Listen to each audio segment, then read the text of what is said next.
So the meds that I'm on are causing cysts.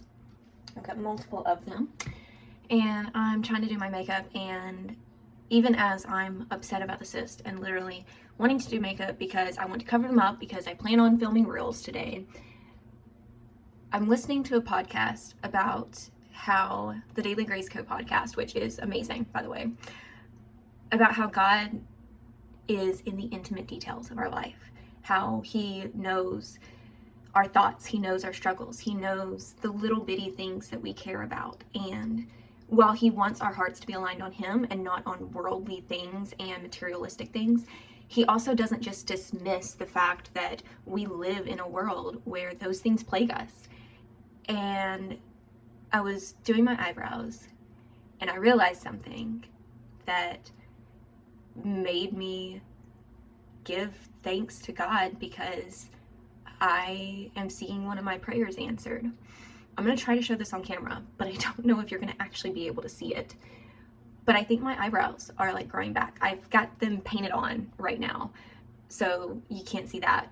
But not only are they a little darker, but I now have eyebrow hairs in places that I didn't have them before.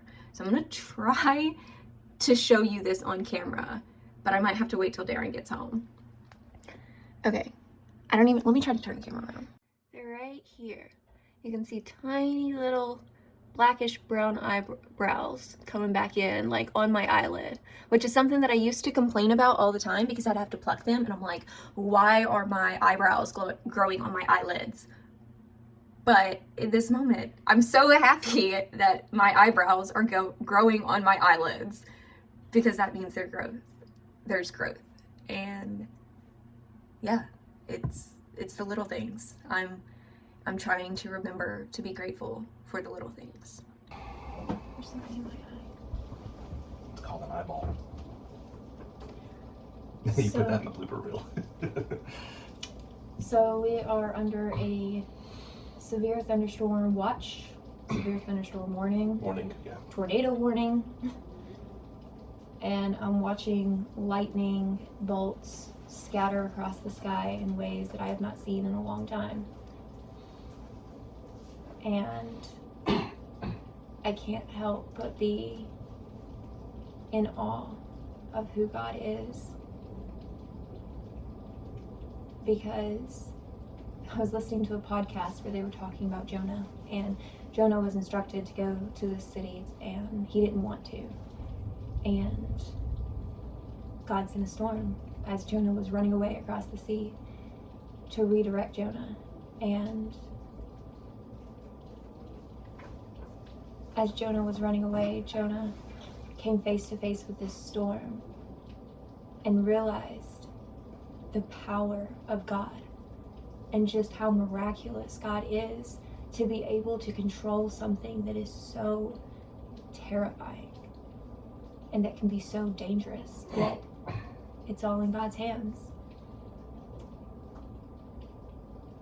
And I'm watching this sky, and I'm aware of the danger of it, but it's so beautiful and awe-inspiring because it's powerful. That power, the God of that power, of those miraculous, horrible, just breathtaking things. The wrath of God used to be against me because I was a sinner, because I was separated from him because of my sin. He's perfect and he's holy, and yet he loved me enough to sacrifice his own son so that I could forever be with him, so that the holiness of Christ could be poured out onto me. And now this power that I'm looking out my kitchen window, probably ill-advised because we're not supposed to be by windows, but I'm looking out my kitchen windows, and this power that power and more used to be against me. But now, that same power is what's for me. Because God is for me in my situation. Because I'm a part of his kingdom now. I'm his daughter. And he would do anything for me. And he knows what's best. You know, people have asked me, you know, how can you still love God when something so horrible is happening to you, when your life is in shambles? Make no mistake, it is in shambles. And it's because he's a good father. I know him to be a good father. And sometimes parents, for the love and for the sake of their child and the betterment of their future, they allow certain things to happen in order to teach the child, in order to protect the child, because the parent knows more. The parent has a perspective that the child doesn't have, that the child can't have, that the child can't understand. And so that's okay. The child doesn't like getting grounded. The child doesn't like when the parent disciplines them for disobeying one of their rules. But the rules are set forth to protect the child, to provide more for the child, to give the child more, to help the child grow up. And that's all that God does. He's the perfect version of that. And so my perspective as a child, I don't understand why I am suffering through cancer. I don't understand why bad things happen. But my Father, my God, does. And if something bad is happening, then there's a really good reason. And I just have to trust that he loves me. And that he still wants the best for me. And that that's what he's doing. He's making sure that I get the best. Even if it doesn't look like it right now. Even if it looks like I'm getting bad. It's actually for the better. Somehow, it's for the better. You know, and it's beautiful. I'll never forget a sermon I once heard. I can't remember the guy's name, but you know, loving fathers say no. Yeah. When your kid wants to run with scissors, you don't let them do it because that'll make the child happy. You say no, and you take the scissors away. Child yells and screams and wonders why you hurt me, why you don't love me, why would you do something so mean? Yeah.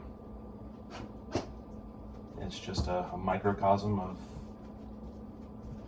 our everyday life. Why doesn't God answer the prayer to heal Brittany's cancer? Why doesn't it happen right now? Because I believe that one day it will. Because I also know that my God doesn't give bad things. So I know that this cancer isn't from God, because my God is good. And so he can't give bad things. But sometimes those bad things are allowed so that good things can happen. Good things can happen. You know, it's like when you were a kid and you were out past curfew and you were at a party that you weren't supposed to go to. And your parents knew, because they were there, sitting in the living room waiting for you when you came home. They allowed the bad to happen. They allowed you to be at that party. They could have stopped it, but there was a lesson. There was a greater reason that instead they lovingly waited for you at home. Wow. I'm still watching this guy. Anyways, my dog's playing now. What are you doing, Milo? Milo, butter. Whoa. Anyways. You know my favorite part about this video? Ow! Actually, no, it's not. Ow! I should not even go there. It's not my favorite part about the video. You know what's really awesome about this video? The entire time you're talking, The llamas in the background. my llamas. Darren doesn't even like llamas. I don't even care. They're just fantastic. It's a fantastic picture. Why do I do this to her? I've got to go film reels now. And I've got to go edit vlogs. In the middle of a whoa, did you see that? No, one? I haven't seen any of this. You should watch. It's pretty. I've been watching the dogs, making sure they haven't got into the overflowing trash can. Yeah. So, Can you hear them? hopefully they can. We call that their walrus. The dying walrus sound. They don't growl at each other. They walrus at each other.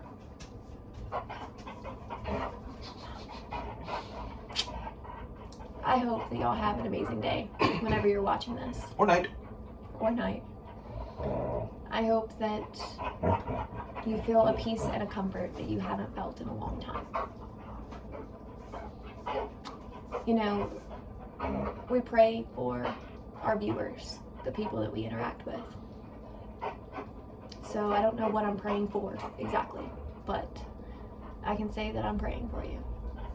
And God knows whatever that prayer needs to be, because that's how powerful He is. I've never done reels before, guys. Like, I've put reels together from like behind the scenes videos and stuff, but I've never actually like done one of the reels trends. I've never like done one of the reels trends. And that's what I'm about to have to do. So yeah, it's gonna be fun. Hey guys, I want to anticipate a few comments because I've gotten them before. The first comment is, it's such a shame that someone believes so hard in a God that doesn't exist. And that you would delude yourself into believing that a benevolent creator has something special for you. That he's going to heal you when thousands of people, hundreds of thousands of people die of cancer every year. Why? What makes you so special? The answer to that is, we're not special. If anything, this story tells that we're not special in any way, shape, or form. And Brittany's belief that she was going to be miraculously healed by the Lord, I mean, it comes true.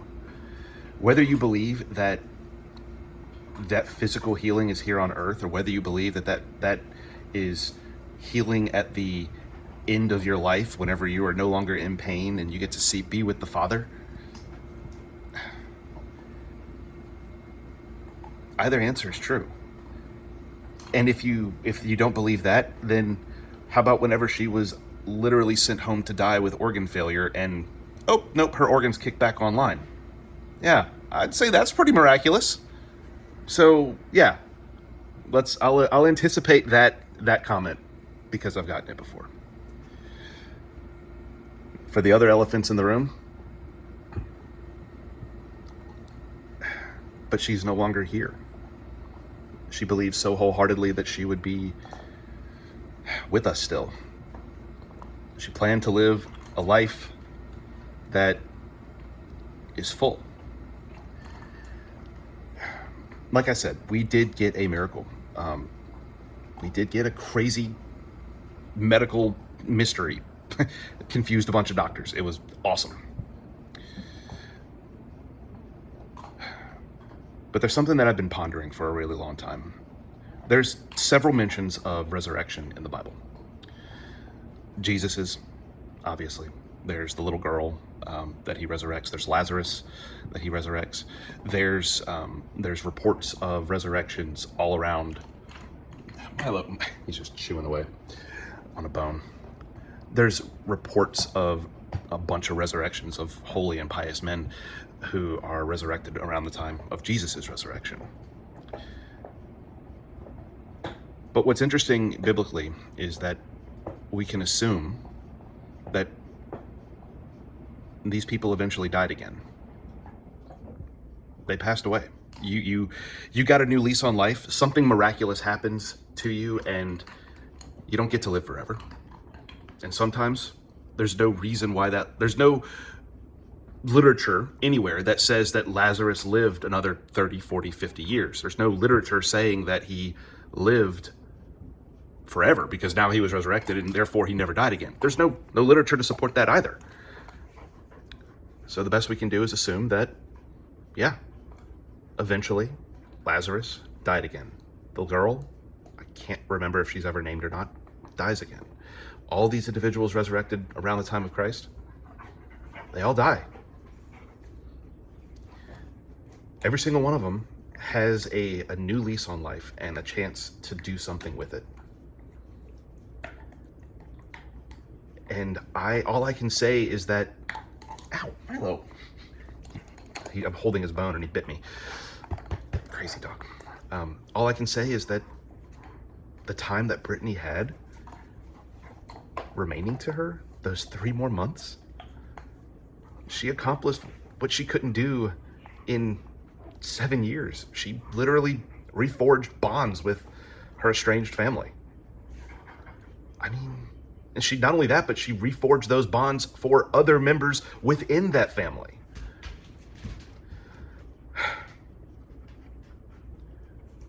So was it what we expected? No. Gosh, no. It wasn't what we expected. But is it any less important or beautiful or miraculous? Nah. Anyway, I'll let you go back to the video, but I just wanted to preempt some of those comments because inevitably they come. And ultimately, if you feel the urge to make that comment, the one thing I want to say is, why would you want to take away a person's hope? If you don't believe any way, shape, or form that there is a God in the universe who can do miraculous things, then why would you take away a person's hope? Why would you wish for that?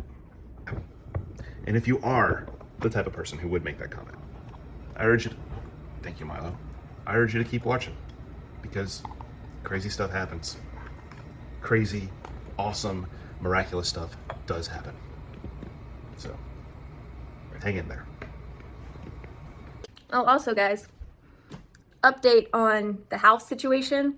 You know, the fact that a tree fell onto our house. Yeah, pretty much nothing has changed. We still have the front porch that is completely demolished. We still have holes inside of our living room ceiling. The roof did get fixed and stopped leaking because Darren's friends came down here to patch it up, but then that didn't hold. And so we got contractors out here to repatch it, and then that didn't hold. And then they finally came out here and felted the whole thing, whatever that means. Like actually put felt pads over the entire roof, and that didn't hold. And now we've got more water leaking. And so that's where we're at right now. Those are the boxes that I just got from Uline for our client gifts. But yeah, we're still leaking water. The hole is getting bigger and worse. And then this crack over here started as just a little bitty hairline thing.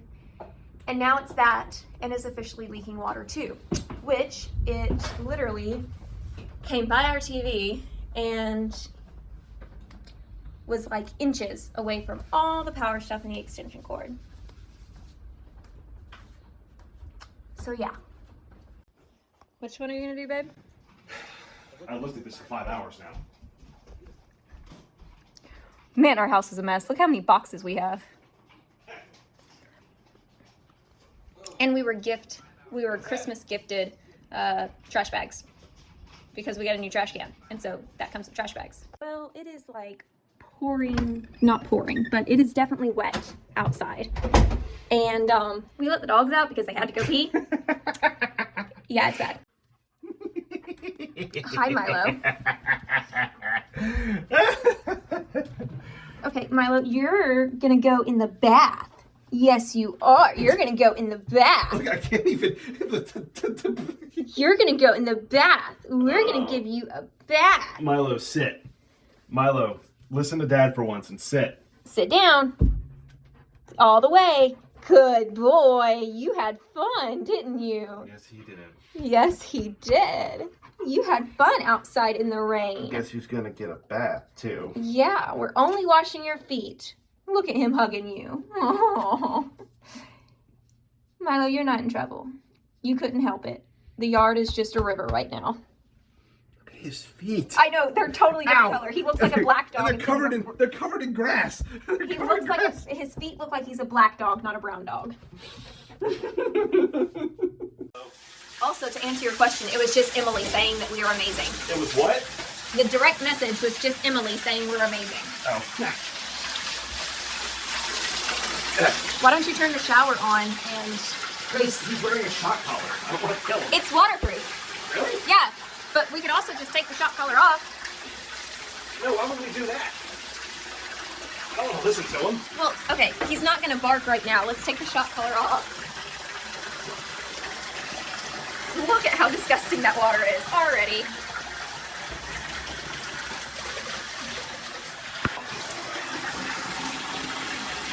Hi, Milo monster. Are you locked in the shower? Oh, it's almost terrible. I almost feel terrible about Well, this. he's a water dog. Poodles are water dogs. Well, why is he scared? He's not scared. He's just like, guys, what are we doing? The water. He's drinking the water. He's playing in the water. Are you gonna play in it? Nope, nope, nope. Play in the water. Play in the water. You can play. Milo Monster, you're good, buddy. You're good. Let's get your feet a little more. You want me to turn the shower on so you can... You're cute. You're fine. You're good. Just accept the baptism. Baptism. Milo, what's Dad doing to you? Oh. Bad legs. Oh my god. Oh, he's looking in the water. I told you he likes playing in it. Milo, you're so dirty. He's still playing, trying to lick the water. Oh, okay. Come here, Milo. You know what? I want to turn it on murder death kill because... Be careful, that's really hard. Like, it hurts me sometimes. There is literal dirt piles in our bathtub. Milo had a late night adventure. He got to go running through the mud puddles in the backyard. It's still dirty. And he is a poodle, so he just loves playing in the water. Oh, like look at all the dirt. It's not ending. You know, we do have soap we could wash him with. Do you have it? It's right behind you. Oh my gosh, that'll make life easier.